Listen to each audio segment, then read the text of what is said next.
Welcome back to the channel, everybody. Got the old Tundra out today doing some work. If you remember the last video, we found some unexpected rust on my 85 318i.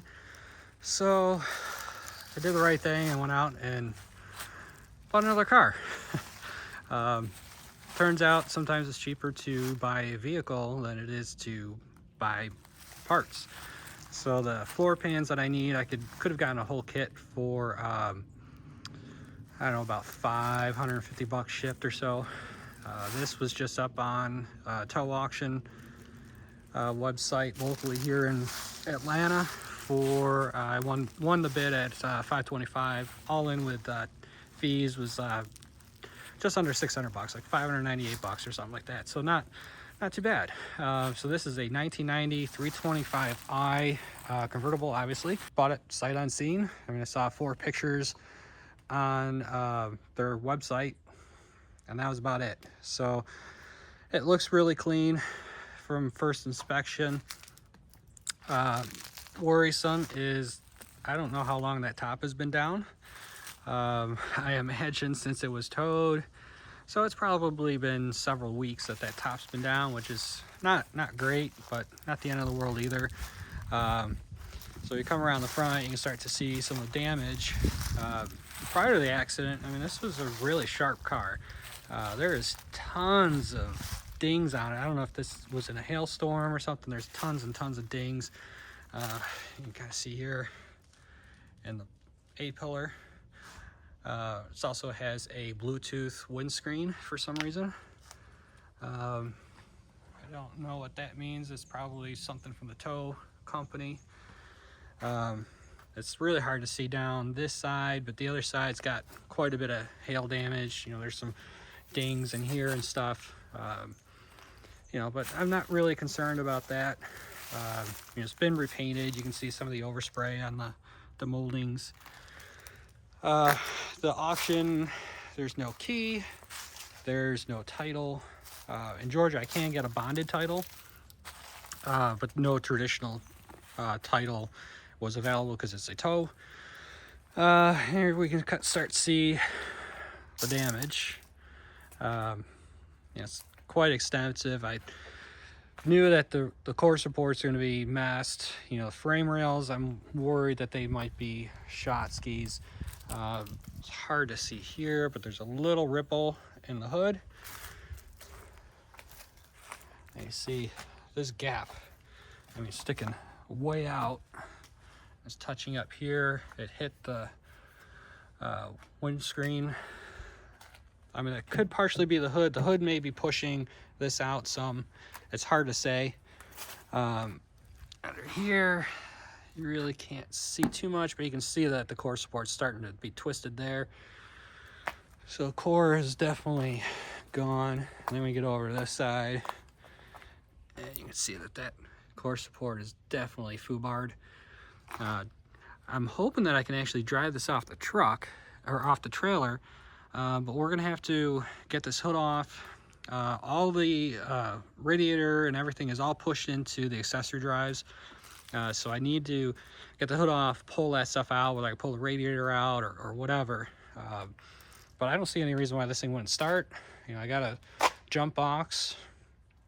I think this thing should fire right up and move under its own power. I mean, obviously it was running and driving when it got smashed.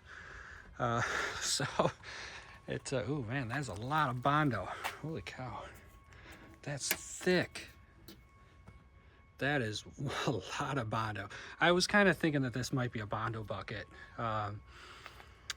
You know, just like I said, it's really hard to see on camera, but you start looking down sides and it really doesn't show up on camera, but there's, again, tons of dings all the way down the side.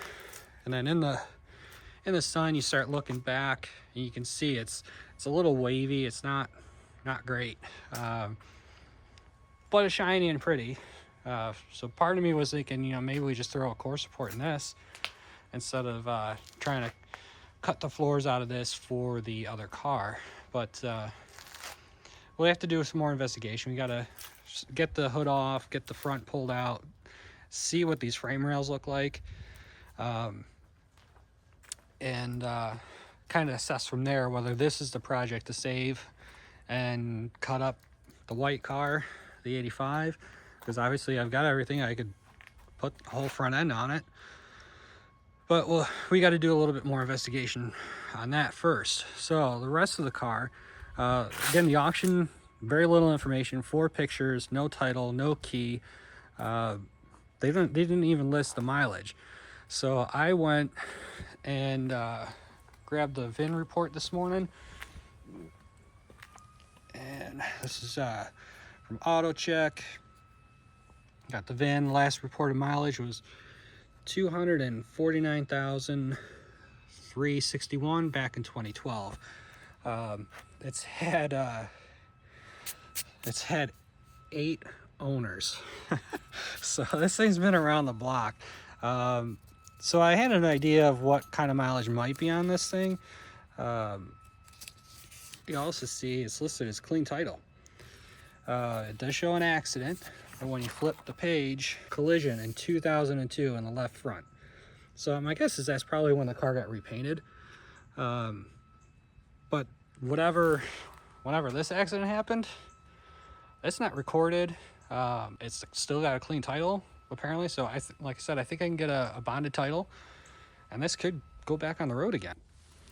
So if you remember from the paperwork, it said it had 249,000 miles on it in 2012. And if we look here, 249,361, the same exact number that's on that sheet. It kind of threw me for a loop for a second, but if you look a little closer, get the sun glare out of there, you see all the zeros on the trip meter. If you know these cars from this era, that's pretty common. It's usually from someone hitting the trip reset while they're driving, and it actually breaks the gears inside the cluster. There's a repair kit for it, so who knows how many miles are on this thing. Like I said, it was recorded 249,361 11 years ago, so it was broken then. So here could be 300, 400,000, who knows on this thing. But interior wise, it's got the nice sports seats, which I'm stoked. They're in really nice shape, all look really good. I mean, they're all dirty because this top has been down. God only knows how long this top's been open. Hopefully it's in there. It's really confusing because there's, like I said, there's no record of this accident. So I don't know if it got stolen and abandoned, and then just sat at the tow yard till they could claim ownership of it and, you know, auction it off. So my guess is, you know, something along those lines happened, and if that's the case, this top has been down for months. I don't see a whole lot of damage. I mean, it's dirty and whatnot. You know, certainly standing water in the cup holder. So who knows? This door doesn't want to open. Oh, it's stuck on the fender. So I'll have to get this fender bent out of the way. Yeah, you can see it's pinched on there. Someone tried to bust it open, but you know, like I said, as you walk around this, you start seeing all the hail dings. Looks, I mean, I'm assuming it's hail dings. I mean, what else would do that? So it looks good from afar. Probably looks pretty good on camera, but you know, certainly not perfect. And I guess if I do decide to cut this up, I won't feel too bad about it, but we'll see. I did end up getting it off the trailer. I was hoping to get it running to drive it off, but what really held me up was, one, it's probably going to take me an hour or two to get this front end pulled all apart so I can actually get under the hood and get the motor area free. And then I got to take part of the lower dash apart, the steering columns around, undo the ignition switch so I can start it. But what we noticed trying to get it off the trailer, the shifter's not actually shifting the transmission. So I think it's a neutral. So even if we did get it running, it's not going to go into drive or reverse. So I got to figure out what's going on with that. But I'd also want to see if I can get this top up, because I'm not ready to put this in the garage yet, and we're supposed to get rain the next several days. But in the meantime, let's take a look. Why don't we take a look in the trunk kind of see what surprises are in there for us. Well, we have shocks that don't want to work and 3 bottles of Peak antifreeze, so that's a good sign. Some WD-40, cool. Looks like a couple cans of AC recharge. What's this? Brake fluid, I think. Yeah, that's another good sign. Kind of tells you what's going on. And ATF, even better. So we've got a cooling system that won't hold water even before the accident. Probably no brakes, and the transmission shot. So, and no AC. Let's see, what else can we see in here? It does have a spare tire, cool. Bottle cap rim. It looks pretty decent. I mean, it's a little crusty. I'm hoping the floor pans are okay. I mean, like I said, that's empty. Oh, here's a coolant hose. I recognize that from doing my neighbor's 325i. So I bet that's a clue as to what's going on with it. Inside, I tried to get the glove box open. That didn't want to, we can't open the door. Some vape pens, cigarette lighter. I don't know what else in there. Got a door panel from a different car. I don't even know what that would be from. We've got a, Hyundai. You see the logo there, Hyundai. So probably another car from the yard. And then you can see all the water sitting down here. So that's perfect. What do we got in the driver's door? We got a faceplate for the radio. There's actually a whole nother packet of these roundels. So that's kind of interesting. I didn't get to look at them yet to see if these are actual BMW or not. Well, no, it has a BMW logo on it. So we got some actual BMW roundels. Broken mirror for maybe this car. Some cigarette lighter adapters that surely don't work. Knife. It'd be nice if I could find a key. So I had a car back in the day. It was a 280ZX Turbo that I bought. A guy said he bought it years before, never had it driving because he didn't have keys. And this is, a fuel injected car. And if you don't turn the key on, it doesn't turn the computer on. So it wouldn't fire the injectors. He said it would start on starting fluid, but not run off the tank. So I ended up buying it for parts for another project that I was working on. And usually what I do when I first get a car home is go through it and see what I can find. And sure enough, cleaning out underneath the rear seats, there were the keys. So I put a battery in it, plugs, wires, cap rotor, fresh fuel, fired right up. So the guy had it for a number of years, never could drive it, and the keys were in it the entire time. So anywho, I'll stop jibber-jabbering here. Wow, that's a lot of Bondo. Anywho, I'm gonna see if I can get this hood open so we can get underneath. I really would like to hear it run today, and I'll bring it back. All right, well, we got the hood off. Yeah, the core support definitely needs a little help. You can tell because of the way that it is. It's all the way up against the motor, which I kind of figured. Airbox is blowing apart. That's pretty typical. This stuff over here looks okay. Up here in this apron area looks okay. Well, I don't know. Now you see something, excuse me, cracked here underneath the fender. And on this side, that same spot, that apron area is bent as well. But I saw a couple things. So try to get you guys in here, with all the lines and stuff in the way, but the front of that frame rail is totally foobarred. So yeah, it's toast. And then I was looking, I'm like, hey, why is the blower motor housing caved in? Oh, because the engine's in it. How's the engine in it?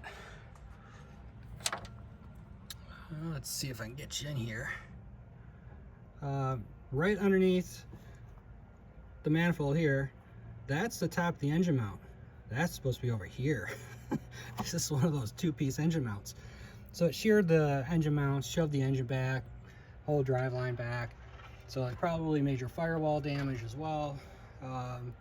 So yeah, this car's not gonna be worth trying to put back on the road. I mean, maybe for somebody, but for me, I'm done. It is parts. Like I said, I need the floors for the 85 car.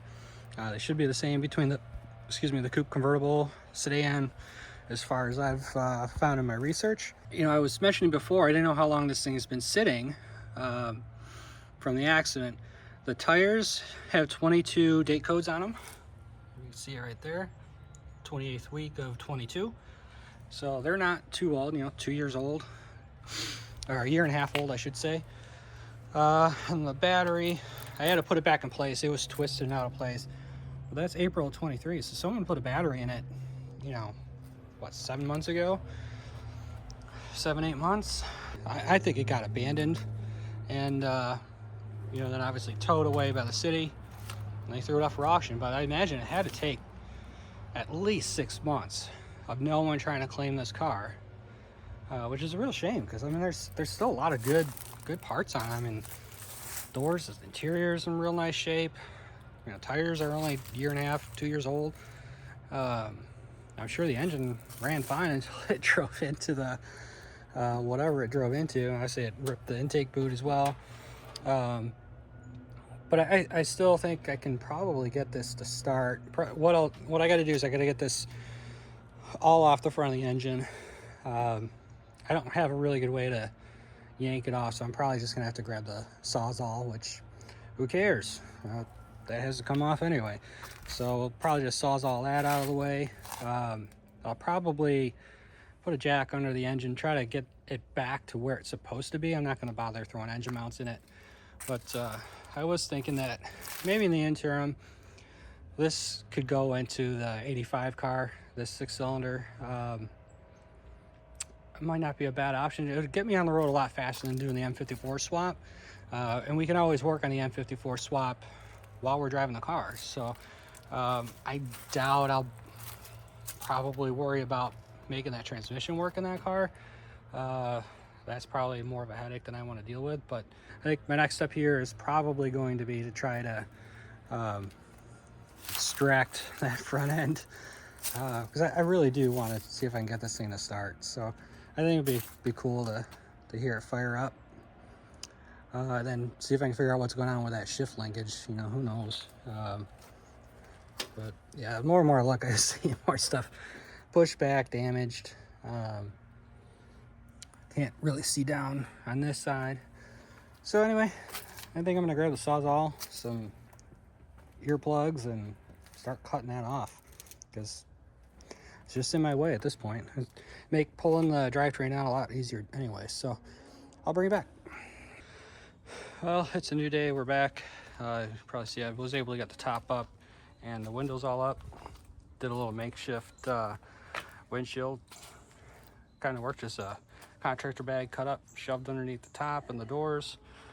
Seems to work. There's still water in the car, but a lot less than if I didn't have that up there. So you see, we've made some progress. This is several hours of cutting, prying, going to get different tools.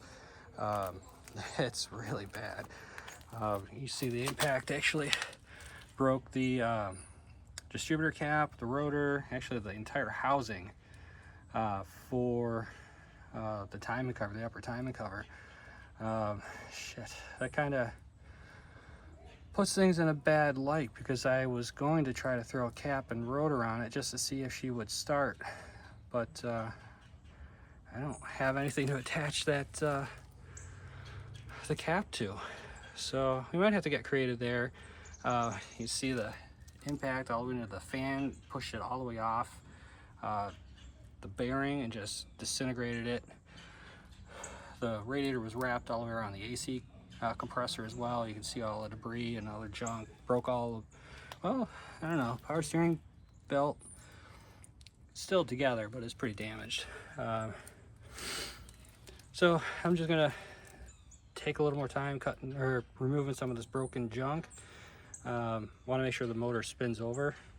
Like I said, I was hoping to see if I could get it to start, but I don't have anything to attach that cap to because it's well, I got one. I got one out of the three. I'll be able to screw on there. I don't know if that'll be enough, but we'll give it a whirl. You know, who knows? Would be nice to know that this engine survived, but you can also see this frame rail.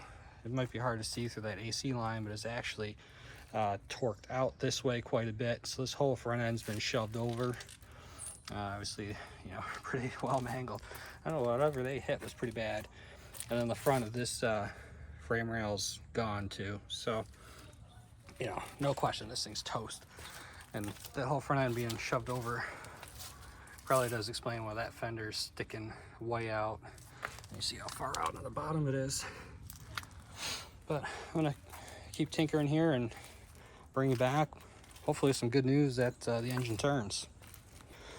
Well, we got a little further, got all the crap out of the way. For you guys with the automatics, if you ever get in a situation like this or need to pop a radiator out, if you don't want to disconnect the cooler lines, it's actually a secondary cooler that's right inside the side tank. You can just pop that side tank off. I don't have to have transmission fluid leaking all over the driveway. And that was kind of my goal, to see if I could get it started, but yeah, that's not gonna happen. So remember, this is all busted up here. The water pump, I don't think that's gonna do anything anymore, although I mean I could take that off and, you know, alleviate that issue. But you get down here and there's the big sad. So that's the oil pan, and it's majorly cracked. Also, when I took this, I guess it's some sort of timing gear. I can't think of the words for it right now, but it's used for timing. That goes on the front. You probably can't pick it up, but it's actually bent where it mounts. Obviously, it's cracked. Pulley is all foobarred. And I don't know where it is. Here it is. The main crank bolt actually just fell out. It does seem to like to want to thread in. So at least I'll be able to see if it spins. I'm probably going to try to take this top piece off because it looks like the belt's twisted a bit. And I think from there, maybe I can get this piece out of here. And I'll at least be able to see if the motor still spins. I mean, who knows? This thing might have ran until it's out of oil and locked up. I just don't know at this point. So let me dig in a little further. I just kind of want to give you guys a little visual where I'm at before I go a little further, because I'm probably going to take the rest of this timing belt stuff off and you know, just get an assessment of what I need. So hopefully the block's okay. All right, so here is the moment of truth. 22mm socket on that bolt that literally just fell out, which is insane because if you remember from me working on my neighbor's 325i, but basically we had to put a block of wood underneath the frame rail over here and bump it loose with the starter because it's something like 300 foot-pounds of torque. So I don't know why this literally just fell out. It's pretty crazy, but let's see if she'll spin and make it all the way around. Oh, she's moving.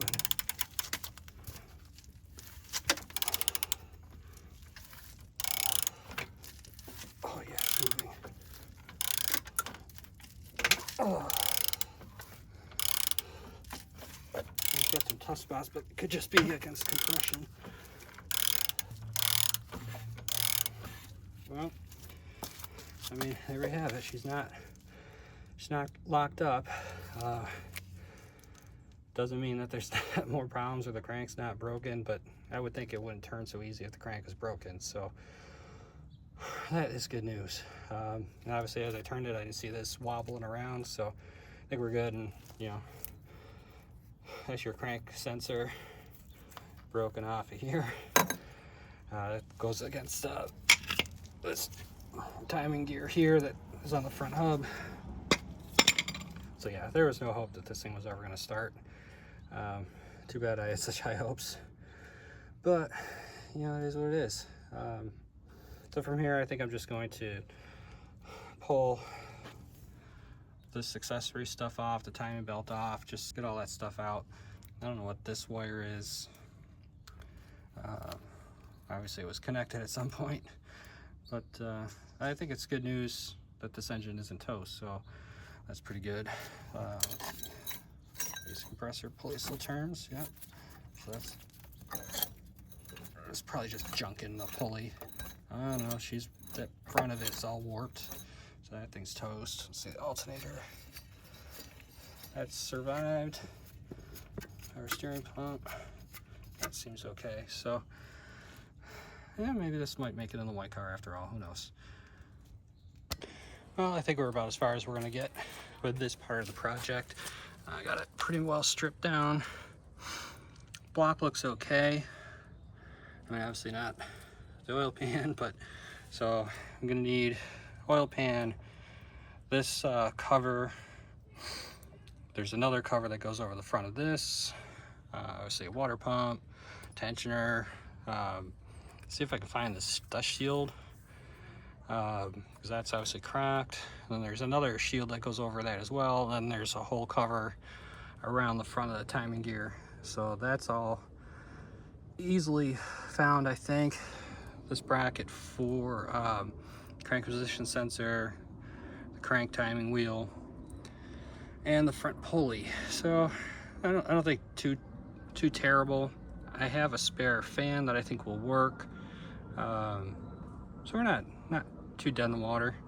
It doesn't look like the engine's too bad, so hopefully that's all it needs. I think I'm going to call this section of the video done. I really can't go any further.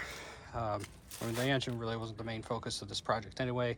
I wanted the good floors, but I just wanted to kind of tinker with this and kind of assess the full damage. There's still something going on binding with the drivetrain. I'll have to figure that out. I mean, obviously the engine's shoved all the way back. That could be part of it. But that's, again, for another day. I gotta start cutting this interior and do a quick cleanup the next day that it's nice out. Get this listed and for parts, and hopefully make some of the money back. So I think I can. I think these seats will bring a good return. I mean, they are absolutely in great shape. They're dirty, but that's about it. And yeah, so I'm gonna cut it here, and appreciate you guys watching, and we'll see you in the next one.